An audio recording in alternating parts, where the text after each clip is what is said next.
Qué bárbaro, qué complicado es esta situación.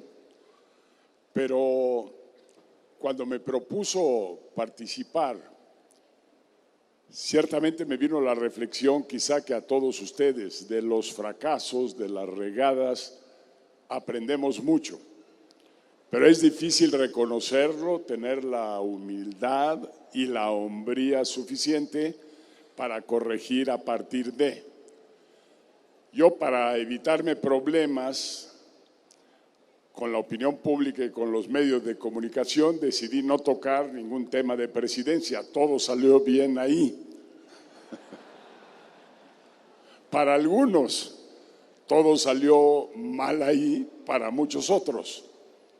Pero al final yo pienso que cada momento que tomas una decisión en cualquier contexto y sobre cualquier tema, lo fundamental es hacer de esa decisión un reto para contar con todos los insumos que se requieren, para contar con todos los talentos y quienes nos rodean con su opinión, y para pensar en el impacto que va a tener esa decisión una vez que se toma.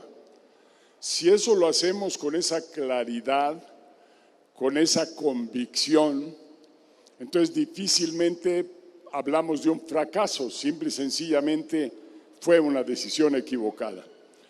Pero voy a relatar brevemente un suceso que fue muy importante en mi vida y me impactó fuertemente.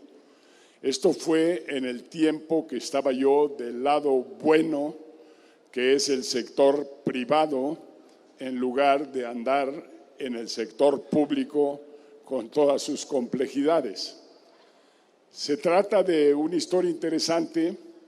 Estaba yo dirigiendo fábrica de botas Fox con mucha tranquilidad, todo caminaba bien, un solo producto, 2 colores, un solo modelo, con una corrida de 12 tamaños diferentes.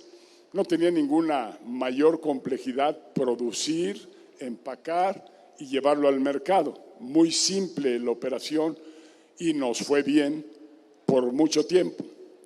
Pero luego saltó de repente la liebre y la oportunidad a partir de aquella película que ustedes que tienen cierta edad todavía recordarán, Midnight Cowboy. Y esa película fue furor mundial. No solo la película, sino impuso moda y particularmente moda en el terreno de bota vaquera.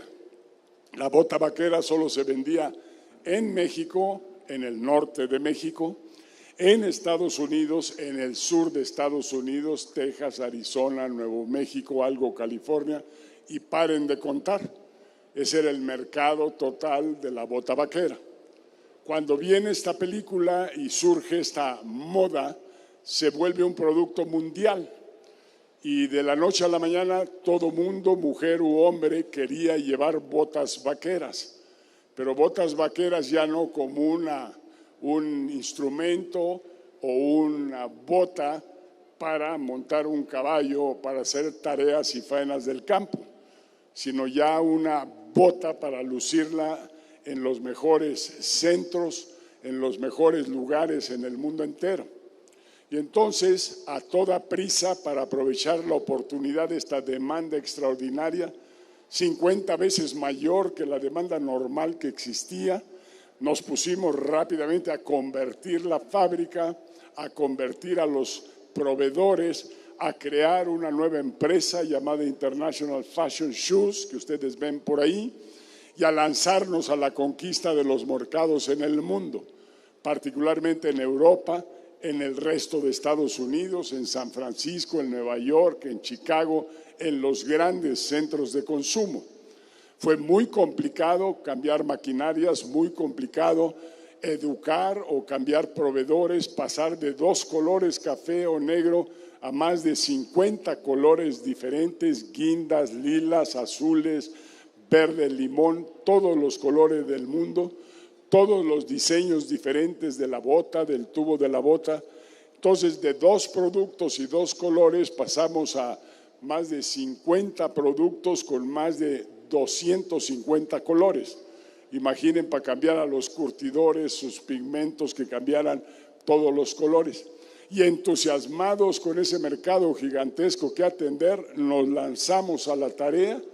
Rápido, en el término de 6 meses, ya estábamos produciendo las primeras botas vaqueras de moda para hombre y mujer. Y nos lanzamos a Europa, nos lanzamos al resto de los Estados Unidos. La producción prácticamente se quintuplicó y todo parecía miel sobre hojuelas, solo que no contemplamos, y aquí estuvo la regada espectacular, que la moda cambia y cambia 2 veces al año. Hay moda de verano, hay moda de otoño e invierno, y por tanto todo ese caudal de diseños, de colores, de pieles, de inventarios, de botas en inventario o en tránsito, contenedores de botas vaqueras en camino a Europa, en camino al Asia, en camino al mercado de Nueva York, de repente se viene abajo y nos quedamos con un inventario espectacularmente alto. Ahí estuvo el gran fracaso, la gran pérdida, millones de dólares perdidos. Una bota que aterrizada en Europa la llevábamos a un costo de aproximadamente $45 para venderla en $100 o $120, formidable negocio. Esa bota de $45 de costo la tuvimos que vender a $2 cada par ahí en el puerto de Marsella para llevarla a África para ver si allá la querían aprovechar algunas personas. Bueno, es claro el fracaso. ¿Cuál es la lección? Pues la lección es clara. Si vas a cambiar de negocio, de giro, de mercado, de producto, primero hacer un análisis a fondo de cuánto vas a invertir, cuánto va a durar. Hay innumerables compañías fuertemente exitosas en el terreno de la moda, pero saben el juego, lo entienden bien.